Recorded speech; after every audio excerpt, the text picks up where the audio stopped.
आज गांव की चर्चा में पहुंचे हैं खारवी, और खारवी गांव के कुछ ग्रामीण हैं, उनसे राजनीतिक चर्चा को लेकर कुछ चर्चा कर रहे हैं। शंकर भाई, ये बताइए कि जैसे बीजेपी से देवजी पटेल को टिकट मिली है और सुखराम जी बिश्नोई हैं जो कांग्रेस से प्रमुख दावेदार है, तो आप किस नज़र से बीजेपी की टिकट को देखते हैं, या यहाँ का क्या गांव स्तर का क्या माहौल है? जैसे भाई साहब के एमपी साहब को तो ये लगा कि मोदी के हिसाब से हमारे वोट आ गए, फिर भी यहाँ सांचौर तहसील में जीत पाऊंगा। 5,000 से ज्यादा पब्लिक आपको वोट मिल पाएगा नहीं। या टिकट या दानाराम और जीवाराम को किसी को दिया तो 50,000 से जीतेगा बहुमत से। सुखराम बिश्नोई यहाँ का इतनी आतंकवाद फैलाई हुई है, हर गांव के अंदर सुखराम को नहीं चाहता है बिल्कुल। पर टिकट तो आखिर कहीं ना कहीं बीजेपी पार्टी ने दिया है। पार्टी ने दिया तो लेके बैठ जाओ उसके पास, घर पे सो जाओ, उनको गांव में तो आने नहीं देंगे। नहीं, वो 15 साल से सांसद है, कुछ विकास। अरे वो मोदी जी के पीछे है। आप ऐसे करो कि वार्ड पंच में कौन से गांव में जाके खड़ा हो जाओ, देव जी को बोलो कि 10 वोट आ जावे तो मैं शर्त लगवा दूं। वो लगातार जीत रहे तो मोदी जी के हिसाब से चुनाव प्रचार में भी लगातार जा रहे हैं। कोई उनको आए आमकार नहीं देता, बैठने नहीं देता है, बैठे रहते हैं, आके बोलता है नहीं, वापस चला जाता है। 2-3 आदमी उनके साथ में है। यहाँ वोट मिलने वाला नहीं है। एमपी साहब को बोलो धन्यवाद, आप आपके घर पे जाके सो जाओ। नहीं, पार्टी ने टिकट दिया है, वो कितने दिया तो लेके खिस्सा में डाल के सो जाओ, बस भरी नींद में। उनका विकास कार्य 15 साल कुछ नहीं है। 15 साल में सांचौर तहसील में कभी उनको एमपी साहब को पूछो कि खारवी में मुखिया कौन है, खारवी में कितना अपना कार्य करता है, किसके पास मैं जाऊंगा, किन से बात करूंगा, उनको कोई पता नहीं है।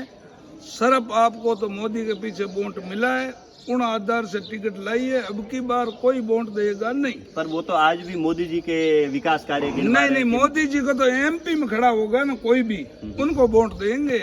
एमिला मोदी जी का कोई लेना देना नहीं है।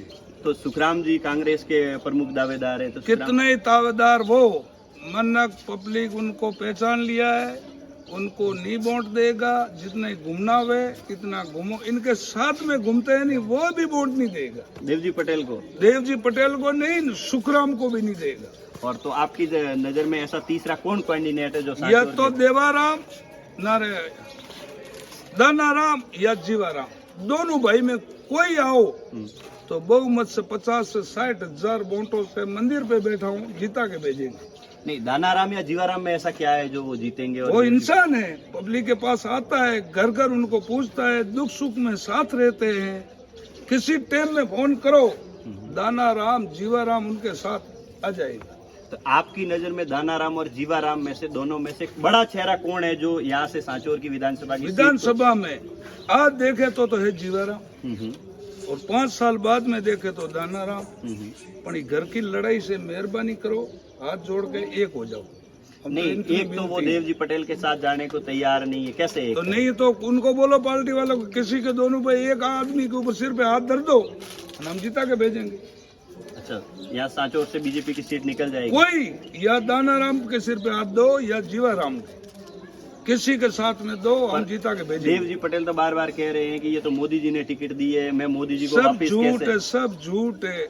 पीछे से खंजर मारे उसके साथ में पब्लिक नहीं रहेंगी।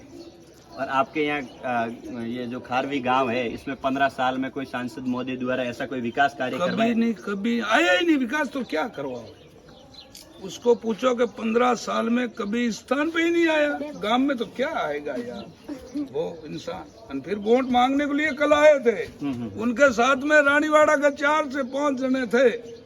यहाँ का एक केसुरी का लड़का था और साथ में कोई नहीं था। यहाँ के बोला कि बाप जी आप समझाओ। बाप जी क्या समझावे, दिल से नहीं समझ पा रहा तो क्या समझाएगा बाप जी। बाप जी के लिए तो सब पब्लिक बराबर है, पर पब्लिक यहाँ से आपसे तंग आके कोई वोट नहीं देगा। धन्यवाद। ये थे हमारे साथ खारवी के ग्रामीण शंकर भाई, और इनका कहना है कि पार्टी टिकट को लेकर पुनर्विचार करे, और पुनर्विचार में ही पार्टी यहाँ से सीट निकाल सकती है। धन्यवाद।